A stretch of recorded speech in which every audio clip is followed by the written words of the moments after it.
नमस्कार दोस्तों, हिंदी साहित्य के भक्तिकालीन काव्य धारा के 100 महत्वपूर्ण प्रश्नों के साथ मैं फिर से हाजिर हूँ। मैं सुनीता शर्मा अपने यूट्यूब चैनल पर आपका फिर से हार्दिक अभिनंदन और स्वागत करती हूँ। देखते रहिए और समझते रहिए और अपने हृदय में बिठाते रहिए। अगर ऐसा करोगे तो वह दिन दूर नहीं जब आपका स्टेट क्वालिफाई हो जाएगा। देखिए, हम देखते हैं हमारे ये 100 महत्वपूर्ण प्रश्न क्या है, इम्पोर्टेंट प्रश्न जिसको हम कहते हैं। पहला प्रश्न है हमारा, कृष्ण भक्त कवियों के लिए उपजीव्य सामग्री कहाँ से मिलती है। उपजीव्य का मतलब है आधार सामग्री, जिसके आधार पर कृष्ण भक्त कवियों ने अपना काव्य लेखन किया। तो इसमें हमारा जो है उत्तर आएगा श्रीमद् भगवत पुराण। और कई बार इसका स्कंद भी पूछ लिया जाता है, तो 9वें और 10वें स्कंद से अधिकतर उपजीव्य सामग्री मिली है। रामकथा का प्राचीनतम ज्ञान स्रोत किस ग्रंथ में पाया जाता है, यानी कि सबसे पुरानी जो है ना रामकथा की बात जो है वो कहाँ होती है, रामायण में होती है, वाल्मीकि की रामायण में। उसके बाद हमारा तीसरा प्रश्न है, इसमें से किस पर्व में, महाभारत के जो अध्याय हैं उनको पर्व कहते हैं, ध्यान रखना आप। इसमें से किस पर्व में महाभारत में रामकथा का वर्णन है, यानी कि महाभारत में भी रामकथा का वर्णन आया था। तो अरण्यक पर्व है हमारा, जिसमें रामकथा का वर्णन है। चौथा प्रश्न है, किस पुराण में रामकथा का अंश है, यानी कि रामकथा का वर्णन सबसे पहले कहाँ किया गया था। विष्णु पुराण में है, पुराणों में भी है, भागवत में भी है, तो ये आएगा, सभी में रामकथा का है।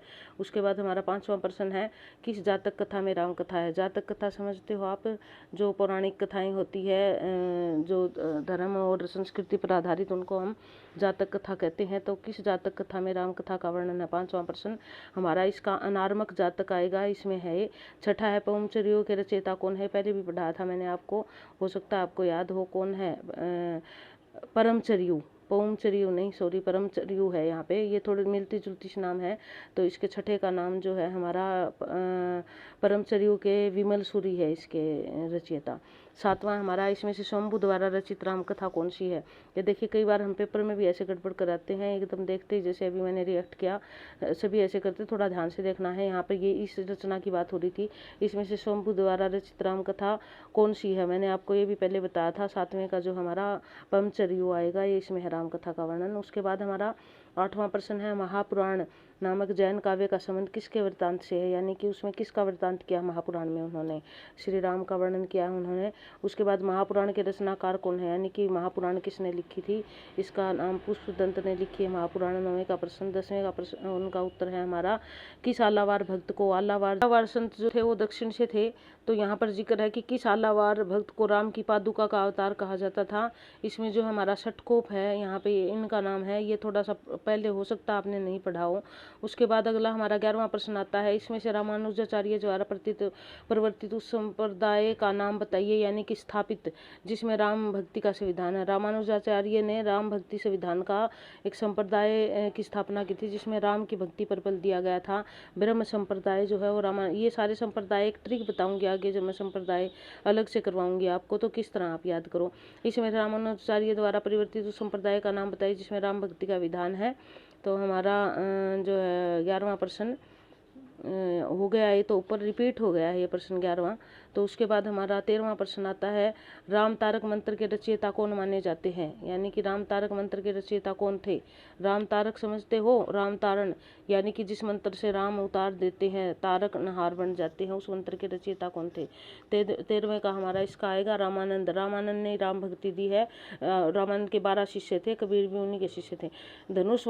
धनुषाधारी राम के लोक रक्षक रूप में उपासना उत्तर भारत में किसने प्रचलित की, यानी कि धनुष धारण करने वाले राम जो लोगों की रक्षा करते हैं, यानी कि जो समाज की रक्षा करते हैं, उस राम का वर्णन ये किसने, उसकी उपासना का शुरुआत किसने की, ये प्रश्न है हमारा।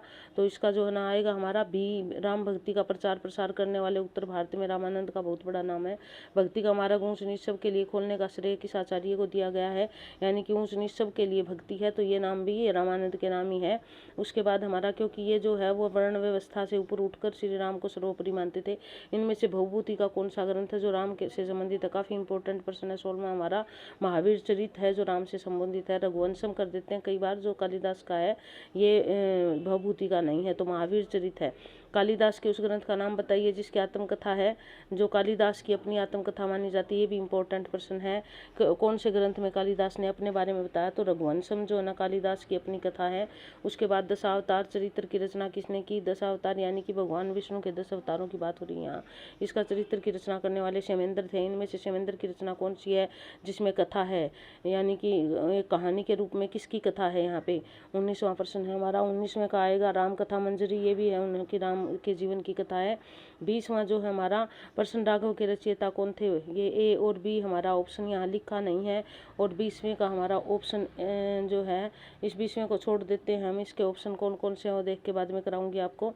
उसके बाद है तमिल भाषा में चरित रामायण का नाम क्या है, ये भी इम्पोर्टेंट प्रश्न है। 21वां भी हमारा तमिल भाषा में चरित रामायण जो है कंब रामायण है, बहुत ही इंपॉर्टेंट है। इनमें से कौन सी रामायण भाषा में चरित है, भावार्थ रामायण। 22वां प्रश्न है हमारा, इसका प्रश्न है भावार्थ, ये भी भावार्थ रामायण है, अर्ध रामायण, मंगल रामायण, सारी ये भाषा में रचित है। नहीं, कौन सी रामायण भाषा में रचित नहीं आएगी, कौन सी रामायण भावार्थ में रचित आएगी, यानी कि संक्षेप में भावों के अर्थ के साथ, संक्षेप में नहीं विस्तार में, तो ये सारी आएगी डी। उसके बाद हमारा 23वां प्रश्न है, ये भी कई बार स्क्रीनिंग में आया है प्रश्न अगला, अंगद पैज नामक काव्य के रचयिता कौन है, अंगद पैज। अब हमारा 23वां जो प्रश्न है, इसका उत्तर है ईश्वर दास की रचना है। ये अभी पीछे जो स्क्रीनिंग हुए थे उसमें भी आया हुआ था। रामाष्टायाम के रचयिता का नाम बताइए, रामाष्टायाम किसने लिखी। देखिए, अष्टाध्यायी, रामाष्टायाम, इस प्रकार की 8 कवियों की रचनाएं एक जगह इकट्ठी कर करके न उसको संग्रहित करके उसके आधार पर रचनाएं की अष्टायाम। तो 24वीं जो है इसका हमारा उत्तर है अग्रदास, काफ़ी इंपॉर्टेंट है ये भी। अवध विलास के रचयिता का नाम बताइए। 25वां प्रश्न है हमारा, लालदास है इसके रचयिता। उसके बाद 26वां प्रश्न, हनुमानाष्टक के रचयिता कौन थे, यानी कि हनुमानाष्टक किसने लिखी थी।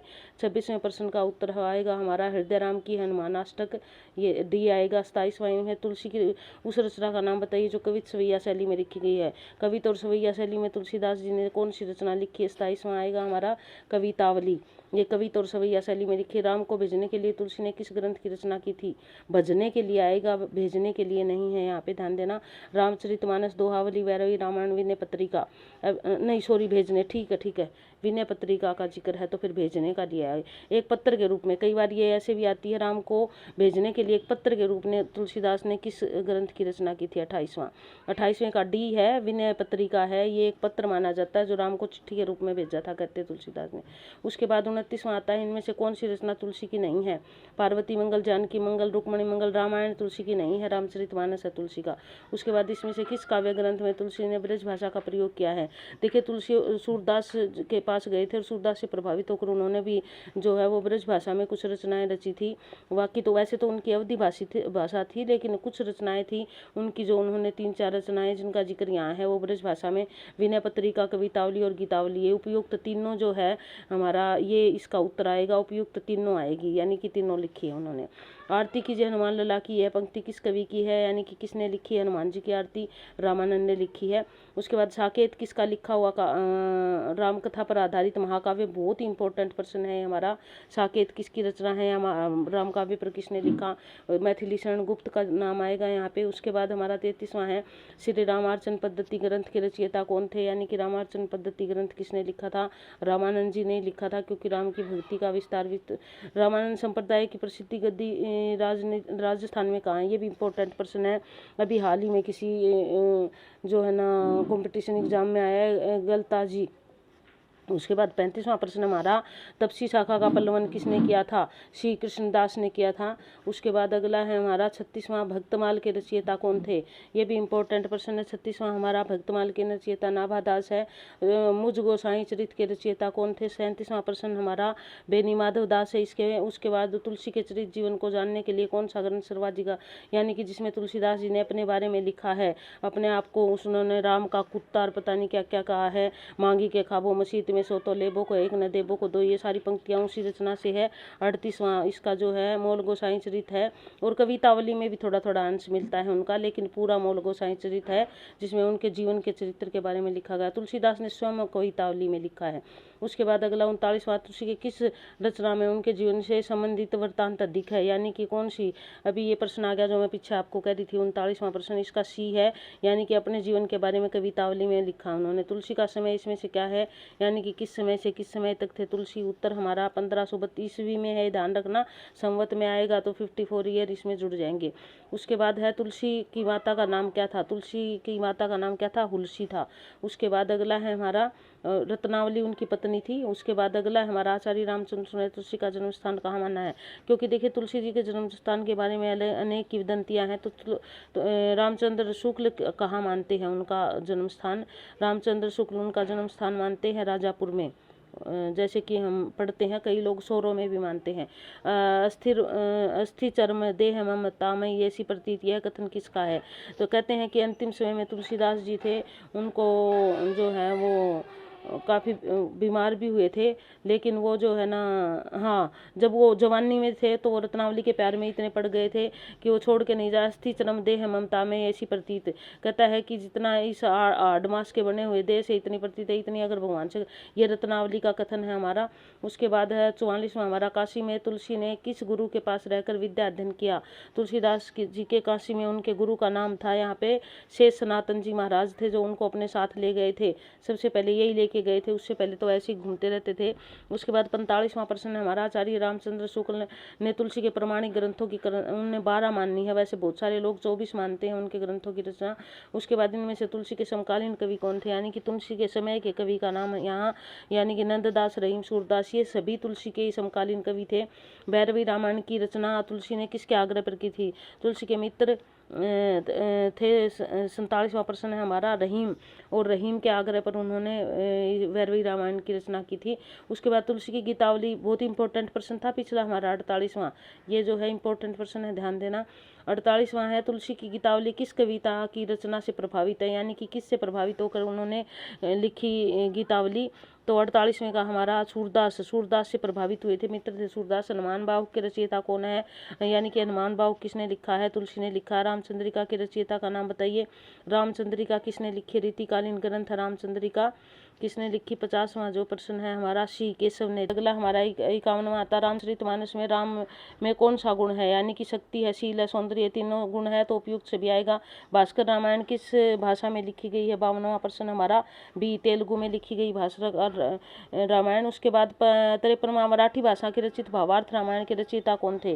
53वें प्रश्न का उत्तर है हमारा सी, एकनाथ जी थे इसके रचयिता। उसके बाद 54वां प्रश्न है हमारा, पौरुष रामायण के रचयिता का नाम बताइए। इसका उत्तर है हमारा सी, नरहरि वापट। 54वें का 55वां जो है हमारा, इसका उत्तर भक्ति मार्ग पहले केशव द्विजातीय के लिए था, उसे सबके लिए खोल दिया गया, यानी कि सिर्फ विशेष लोगों के लिए था भक्ति मार्ग, और बाद में सबके लिए खोल दिया गया। यह किसने कहा है, यह किसने किया, रामानंद ने। उसके बाद है रामावतार, रामावत संप्रदाय के प्रवर्तक कौन थे, यानी कि रामावत संप्रदाय के का प्रवर्तन करने वाले कौन थे। रामानंद जी का नाम आएगा, क्योंकि रामावतार का प्रवर्तन करने वाले वही थे। राघवानंद किसके गुरु थे। 57वां प्रश्न है हमारा, रामानंद जी के गुरु थे राघवानंद। रामानंद वर्णाश्रम व्यवस्था को समाज के लिए स्वीकार करते थे, किंतु उपासना इस क्षेत्र में नहीं है। यह में 3 में से किसका है, यहाँ पर हमारे कुछ किसने कहा है यह है, तो इसका 98वें प्रश्न का उत्तर है सी, आचार्य रामचंद्र शुक्ल जी ने कहा है। उसके बाद गोदलिए हुलसी प्रिय तुलसी सोई, यह पंक्ति किसकी है, बहुत इंपॉर्टेंट पंक्ति है, ध्यान देना इसकी तरफ। 59 पंक्ति हमारी रहीम जी ने लिखी है पंक्ति। तुलसीदास ने कौन सी रचना कलिकाल से मुक्ति पाने के लिए की थी। जब तुलसीदास जी बहुत ही ज़्यादा कष्ट में थे तब उन्होंने इस रचना को किया था, तो उनकी ये रचना थी विनय पत्रिका, ये उन्होंने भगवान के नाम पर अपनी पत्र के रूप में भेजी थी। 61वां का रामचरितमानस की रचना आचार्य शुक्ल के अनुसार कितने समय में हुई थी। शुक्ल जी इसको रामचरितमानस की रचना को कौन से समय में मान से। 61वें का है हमारा सी, 2 बहुत इंपॉर्टेंट है, 2 वर्ष 7 महीने, 2 वर्ष 17 महीने लग गए थे। उसके बाद रामचरितमानस में कुल कितने कांड है, यानी कि कांडों की संख्या, जो रामचरितमानस के अध्याय हैं उनको कांड कहते हैं। 7 कांड है, पहला जो है वो बाल कांड से लेके और उत्तर रामायण तक का। उसके बाद 63वां प्रश्न हमारा, रामचरितमानस की रचना कब आरंभ हुई थी। विक्रमी संवत है, ध्यान देना। कई बार ये सन में पूछा जाता है तो इसको थोड़ा ध्यान से करना पड़ेगा। हमारा 63वें का हमारा उत्तर आएगा ए 1631 विक्रमी संवत। रामचरितमानस का 5वां कांड कौन सा है, यानी कि 5वां कांड मैंने अभी बताया है, अध्यायों को कांड कहते हैं। तो 64वें प्रश्न का उत्तर है हमारा बी सुंदर कांड है, जो सबसे छोटा कांड है। उसके बाद है 65वां, इसमें से राम कथा का मार्मिक प्रसंग कौन सा है, यानी कि बहुत मार्मिक रूप से राम कथा का वर्णन कौन से प्रसंग में किया गया है। चित्रकूट प्रसंग है इसमें मार्मिक वर्णन, क्योंकि भरत वहां मिलने आते हैं और बहुत ही मार्मिक वर्णन है। लोकनायक वही हो सकता है जो समन्वय कर सके, कथन किसका है। 66वां प्रश्न हमारा, इसका उत्तर है हमारा बी आचार्य हजारी प्रसाद, क्योंकि वह तुलसीदास जी को लोकनायक मानते हैं। अगला प्रश्न है हमारा ज्ञान भक्ति का विशुद्ध विवेचन रामचरितमानस किस कांड में, यानी कि ज्ञान और भक्ति के बारे में कौन से कांड में बताया गया है। उत्तर कांड जो अंतिम कांड है वो ज्ञान और भक्ति से संबंधित है। उसके बाद 68वां, सूरदास की रचना में संस्कृत की कोमलता, पदावली और अनुप्रासों की वह छटा नहीं है जो तुलसी की रचना में दिखाई देती है। कथन किस आलोचक का है। तुलसी और सूर का तुलनात्मक वर्णन करते हुए यह कथन कहा है। इसका उत्तर आएगा हमारा सी आचार्य रामचंद्र शुक्ल ने। उसके बाद हमारा 69 है तुला राम सीता दुल्हिरी, यह पंक्ति तुलसी के किस काव्य ग्रंथ की है। 69 का उत्तर है हमारा बी गीतावली में जो है ना राम के विवाह का वर्णन है। उसके बाद है हमारा 70 बाघली विशाल विकास ज्वाला जान मानो लंक लीलिवे को काल रसना पसारी है, यह पंक्ति किस काव्य ग्रंथ से ली गई है। 17वां हमारा कवितावली से ली गई है। यह तुलसीदास ने अपने जीवन के बारे में बताया है। राम के बाल रूप की झांकी किस ग्रंथ में सर्वाधिक है। राम के बाल रूप की झांकी 71वें का आएगा हमारा कवितावली में, उन्होंने बाल रूप का सबसे अधिक वर्णन किया है। उसके बाद है अगला 72वां, अवधेश के बालक चारी सदा तुलसी मन मंदिर में बिहरे, यह पंक्ति किस काव्य ग्रंथ की है। 72वां प्रश्न हमारा 72वें का उत्तर है एक, यानी कि ए कवितावली। उसके बाद 73वां प्रश्न है हमारा केशव कहीं न जाए काको, बहुत ही इंपॉर्टेंट पंक्ति है हमारी, बहुत ही इंपॉर्टेंट पंक्ति, ध्यान से करना। इसका कई बार आती है पेपर में। 73वां प्रश्न का हमारा उत्तर आएगा सी, क्योंकि कई लोग केशव कर देते केशव देख के, ये तुलसीदास ने राम को केशव कहा है यहाँ पे। उसके अवलोनसानी अवलोनसों पंक्ति काव्य ग्रंथ की है। 74वां प्रश्न जो है हमारा, इसका उत्तर है हमारा सी, यानी कि विनय पत्रिका से विनय करते हुए जो है ना तुलसीदास जी ने लिखी है। तुलसी के किस काव्य ग्रंथ में शांत रस की प्रधानता है। 75वां प्रश्न है हमारा, इसका उत्तर है बी विनय पत्रिका में उनका शांत रस है, क्योंकि उन्होंने विनय की है तो वो शांत रस में ही हो सकती है या करुण रस में हो सकती है। जाके राम वलई पद किस पुस्तक में, तो दोनों रस उसमें बराबर बराबर चलते हैं। 76वें हमारे प्रश्न का उत्तर है यहाँ पे बी विनय पत्रिका 76वें का। उसके बाद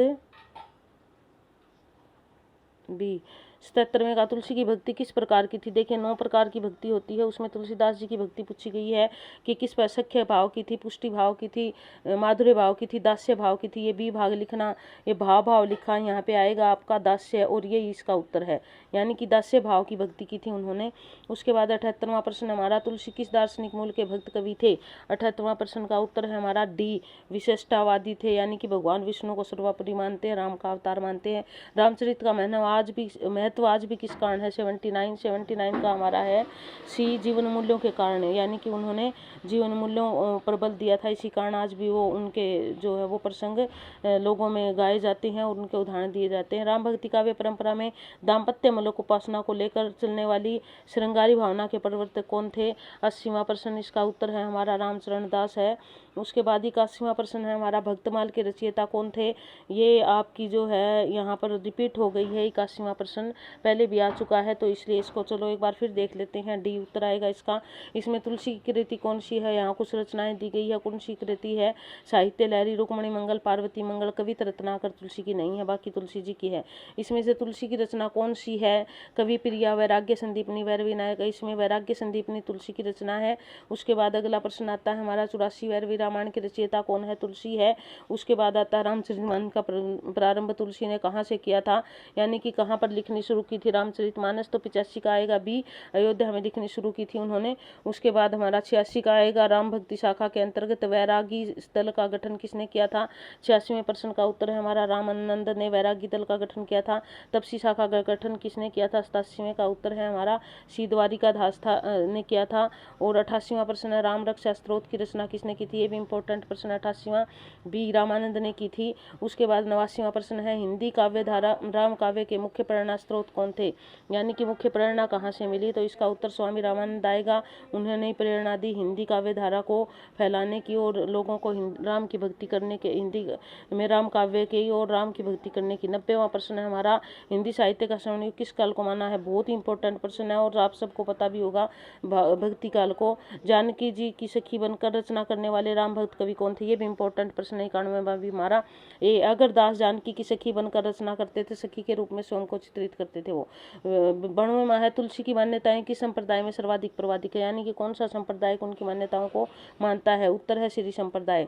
उसके बाद 93वां तुलसी की मुगल काल का सबसे बड़ा व्यक्ति किसने माना है, 93वां, तो हमारा 93वें प्रश्न का उत्तर है सी, यानी कि स्मिथ जो कहते हैं कि मुगल काल का सबसे बड़ा कवि है। भारत के सबसे बड़े लोकनायक तुलसी थे, यह कथन किस विद्वान का। 94वां प्रश्न हमारा, इसका उत्तर है हमारा ए जॉर्ज ग्रियर्सन, जॉर्ज नहीं है जॉर्ज है, ध्यान देना थोड़ा सा।